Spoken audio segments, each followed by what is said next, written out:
Welcome dear students. आज हम भारत की एक मुख्य फसल है चावल, उसके बारे में अध्ययन करेंगे। चूँकि भारत में वर्धन काल बहुत लंबा होता है, मिट्टियों की विभिन्नता पाई जाती है, जलवायु भी अनेकों प्रकार की पाई जाती है अलग अलग। तो इस वजह से यहाँ पर कई प्रकार की फसलें पैदा की जाती हैं। हमारे देश में जो मुख्य फसलें हैं वो खाद्यान्न में हम देखें तो चावल, गेहूँ, ज्वार, बाजरा, मक्का, जौ, दालें, ये सब खाद्यान्न फसलें पैदा की जाती हैं। कुछ पेय फसल हैं जैसे चाय, कहवा, ऐसी फसलें भी पैदा की जाती हैं। फिर कुछ औद्योगिक फसलें, मतलब जो व्यापारिक फसलें होती हैं, जो नकद फसलें उनको कहते हैं। रेशेदार फसलें जैसे कपास, पटसन, गन्ना, रबड़, तंबाकू, तिलहन। तो इस तरह है भारत में कई तरह की फसलें पैदा की जाती हैं। अब उनमें से एक मुख्य फसल चावल को हम लेते हैं, राइस। चावल हमारी जो खाद्य फसलें हैं उनमें सबसे महत्वपूर्ण फसल है, जिस पर भारत की आधी से भी अधिक जनसंख्या निर्भर करती है। जो संपूर्ण प्रायद्वीपीय भारत है और वो पूर्वी उत्तर पूर्वी भारत, यहाँ पर चावल गेहूं से की तुलना में बहुत अधिक खाया जाता है। चीन के बाद है वो भारत विश्व का सबसे बड़ा चावल का उत्पादक देश है। विश्व का 21% चावल है वो भारत में पैदा किया जाता है। भारत की कुल कृषि भूमि के 23% भाग पर चावल बोया जाता है। अब हम देखते हैं कि चावल के लिए जो मुख्य भौगोलिक दशाएं हैं वो कौन कौन सी होती हैं, किन भौगोलिक दशाओं में चावल पैदा किया जाता है। जैसे सबसे पहले देखें तापमान। चावल की फसल के लिए कम से कम 20 डिग्री सेंटीग्रेड तापमान होना चाहिए। इसे बोते समय 21 डिग्री सेंटीग्रेड, फिर बढ़ते समय 24 डिग्री सेंटीग्रेड तथा पकते समय 27 डिग्री सेंटीग्रेड तापमान की आवश्यकता होती है। फिर अगली दशा वर्षा। चावल है वो जल में अंकुरित होने वाला पौधा है। इसे बोते समय खेत में लगभग 20 से 30 सेंटीमीटर गहरा जल भरा हुआ होना चाहिए। इसलिए चावल की फसल के लिए 125 से 200 सेंटीमीटर वार्षिक वर्षा की आवश्यकता होती है।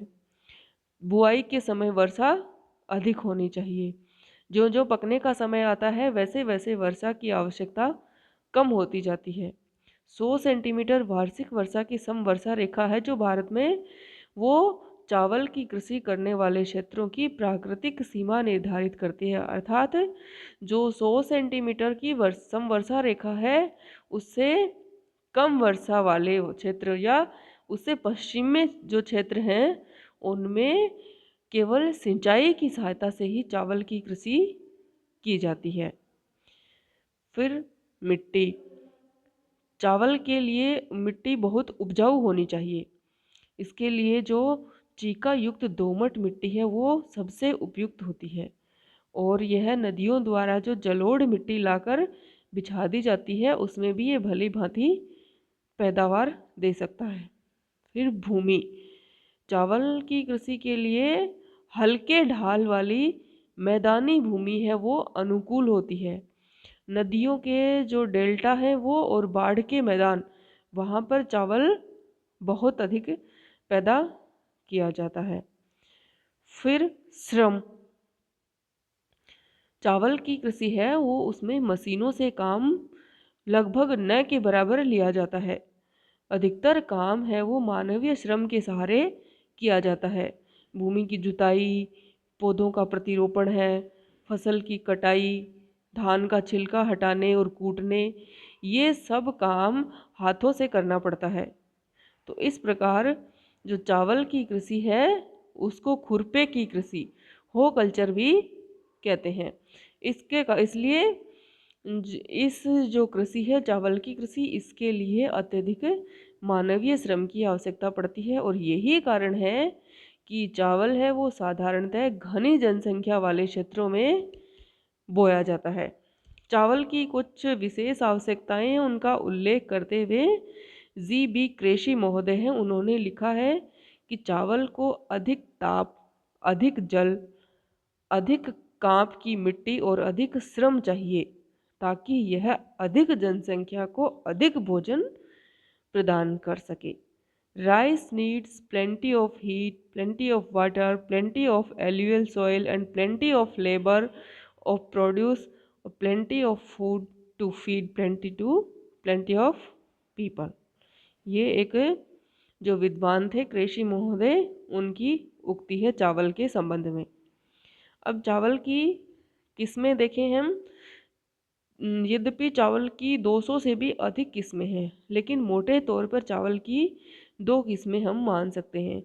एक तो निम्न भूमि या फिर दलदली भूमि, तथा दूसरी भूमि वाले चावल, निम्न भूमि या दलदली भूमि वाले चावल, लो लैंड और स्वैम्पी राइस। और दूसरा है उच्च भूमि या फिर पहाड़ी भूमि वाले चावल। उच्च भूमि का चावल है, उसका पौधा छोटा होता है, उसका दाना भी छोटा होता है और लाल लिमा लिए होता है, लाल रंग का होता है, लालिमा लिए होता है। यह थोड़ी सी वर्षा में ही उग आता है और जल्दी ही पककर तैयार हो जाता है। यह चावल है वो थोड़ा कड़ा होता है और खाने में कम स्वादिष्ट होता है, जो कि उच्च भूमि वाला चावल है वो। इसके विपरीत जो निम्न भूमि पर उत्पन्न किया गया चावल है वो स्वादिष्ट होता है और इसकी प्रति हेक्टेयर उपज भी अधिक होती है। भारत का अधिकांश चावल निम्न भूमियों पर पैदा किया जाता है। अक्षांश के अनुसार चावल है वो उष्णकटिबंधीय और शीतोष्णकटिबंधीय क्षेत्रों में उगाया जाता है। तो इस आधार पर उष्णकटिबंध में उगाए गए चावल को इंडिका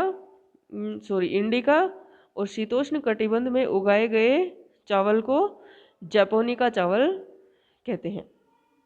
चावल बोने की विधियाँ। चावल बोने की मुख्य रूप से निम्नलिखित विधियाँ, ये जो 4 विधियाँ हैं ये मुख्य विधियाँ हैं। सबसे पहली है प्रतिरोपण विधि, ट्रांसप्लांटेशन मेथड। दूसरा है हल चलाकर, ड्रिलिंग मेथड। तीसरी दाने बिखेर कर या छिटक कर, ब्रॉडकास्टिंग मेथड। और जापानी विधि, जापानी मेथड। सबसे पहले हम देखते हैं प्रतिरोपण विधि क्या होती है, इसमें क्या किया जाता है। इस विधि का प्रयोग सभी विधियों की तुलना में अधिक किया जाता है। तो दक्षिणी पूर्वी एशिया है, उसके लगभग सभी देशों में ये विधि अपनाई जाती है। जहाँ वर्षा पर्याप्त मात्रा में हो और मिट्टी उपजाऊ हो, वहाँ ये विधि विशेष रूप से अपनाई जाती है। इसको अपनाने से प्रति हेक्टेयर उपज सबसे अधिक मिलती है। किस विधि से? प्रतिरोपण विधि से। इसमें सबसे पहले चावल को नर्सरी में बो दिया जाता है और उसकी पौध तैयार कर ली जाती है। 40 दिन के बाद इस पौध को जो पहले से तैयार किए गए खेत होते हैं उनमें प्रतिरोपित कर दिया जाता है। अनिश्चित वर्षा वाले क्षेत्रों में शुष्क नर्सरियां तैयार की जाती हैं, जिन्हें 70 दिन के बाद प्रतिरोपित किया जाता है। अच्छी वर्षा में पौधे 25 से 30 सेंटीमीटर ऊंचे हो जाते हैं। फिर अगली विधि हल चलाकर, ड्रिलिंग मेथड। इस विधि में हल चलाया जाता है और उसके कुंड और नाली जो होती है उसमें चावल के बीज बोते जाते हैं। इस कार्य को केवल 2 व्यक्ति कर सकते हैं। ये विधि शुष्क क्षेत्रों में अपनाई जाती है। इससे जो प्रतिरोपण विधि है उसकी तुलना में उपज कम होती है। अगली विधि दाने बिखेर कर या छिटक कर, ब्रॉडकास्टिंग मेथड। इस विधि में चावल के दाने होते हैं उनको हाथ में लेकर खेत में बिखेरा जाता है। यह अपेक्षाकृत कम उपजाऊ और जो शुष्क प्रदेश, कम उपजाऊ मिट्टी और शुष्क प्रदेश होते हैं वहाँ पर ये विधि अपनाई जाती है। ये सुगम और सस्ती तो है, परंतु इससे उपज बहुत कम प्राप्त होती है। फिर चौथी और अंतिम विधि, जापानी विधि। इस विधि के अंतर्गत अधिक उपज देने वाले उन्नत बीजों का प्रयोग किया जाता है। इन बीजों को नर्सरी में लगा दिया जाता है और बाद में पौधों को पंक्तियों में लगाया जाता है ताकि खरपतवार को निकालने में आसानी हो। उच्च उपज प्राप्त करने के लिए बड़ी मात्रा में उर्वरकों का प्रयोग किया जाता है। चावल उत्पादक इलाके होते हैं वहाँ पर इस विधि का सफलतापूर्वक प्रयोग किया जाता है। अब है चावल की कृषि की ऋतुएं। भारत के उष्ण और आर्द्र इलाकों में चावल की कृषि लगभग सारे साल की जाती है और सामान्यतः साल में 2 से 3 फसलें ली जाती हैं। जैसे कि कुछ विशेष स्थानों पर चावल की फसल है उनका स्थानीय नाम दिया गया है। जैसे हम देखें कि जो पतझड़ की और या खरीफ की जो फसल होती है उसको आओस या फिर कार का नाम दिया गया है, जिसे मई जून में बोते हैं और सितंबर अक्टूबर में काट लेते हैं। फिर शीत ऋतु में जो बोई जाती है जहाँ पर, वहाँ उसको कहते हैं अमन, साली या कार्तिका। ये जून जुलाई में बोई जाती है और नवंबर दिसंबर में काटी जाती है। फिर ग्रीष्म ऋतु में जहाँ पर ये बोए जाते हैं चावल, वहाँ पर इसको बोरो या दलवा कहते हैं और ये नवंबर दिसंबर में बोकर मार्च अप्रैल में काटी जाती है। फिर हम देखते हैं कि जो उत्पादन किस तरह से होता है भारत में, अब तक चावल का उत्पादन कैसे होता है, कितना किस मात्रा में होता रहा है। भारत में चावल की उपज में पिछले 4 दशकों में बहुत अधिक वृद्धि हुई है। सन 1970-71 में चावल का कुल उत्पादन 422.2 लाख टन था, जो कि 2014-15 में बढ़कर 1048 लाख टन हो गया। अर्थात पिछले लगभग 44 साल है वहाँ पर चावल में लगभग 2.5 गुना वृद्धि हो गई है।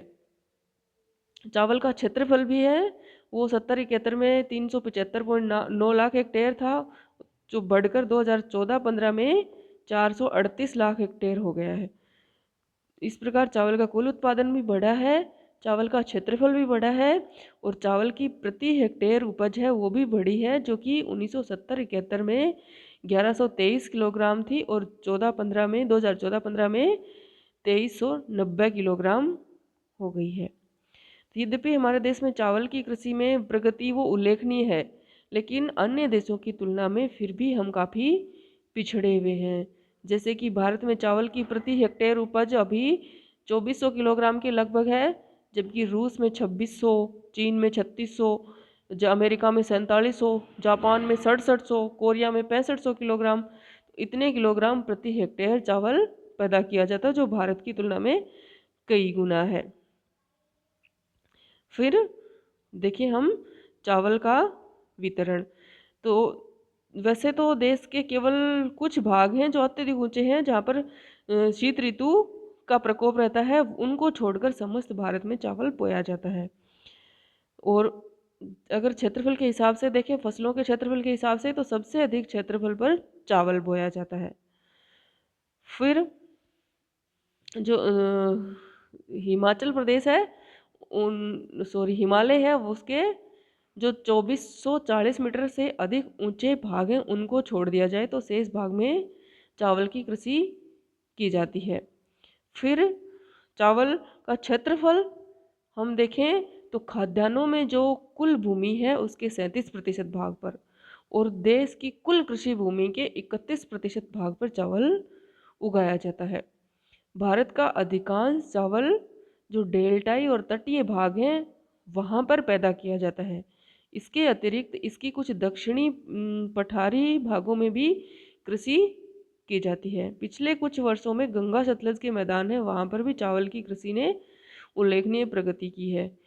इसका कारण क्या है कि वहाँ पर सिंचाई सुविधाओं का विस्तार हो गया है और उत्तम बीजों का प्रयोग किया जा रहा है। हिमालय पर्वत की निचली जो घाटियाँ हैं वहाँ पर सीढ़ी नुमा खेत बनाकर चावल की कृषि की जाती है। मुख्य उत्पादक राज्य देखें तो पश्चिमी बंगाल, उत्तर प्रदेश, आंध्र प्रदेश, पंजाब, उड़ीसा, बिहार, छत्तीसगढ़, तमिलनाडु, असम, हरियाणा, कर्नाटक, एमपी, झारखंड, महाराष्ट्र, गुजरात, केरल आदि इन क्षेत्र में चावल मुख्य रूप से पैदा किया जाता है। अब भारत में चावल का वितरण हम इस मैप की सहायता से आसानी से देख सकते हैं, जिसमें चावल उत्पादन के मुख्य क्षेत्र और गौण क्षेत्र दिखाए गए हैं। अब चावल का ये कुल उत्पादन जो agricultural statistics at a glance 2015 है, उसके अनुसार भारत के विभिन्न राज्यों में चावल का क्षेत्रफल कितना था, उस उत्पादन कितना है और प्रति हेक्टेयर उत्पादकता इस सारणी की सहायता से हम देख सकते हैं। तो ये था भारत में चावल की कृषि। Thank you.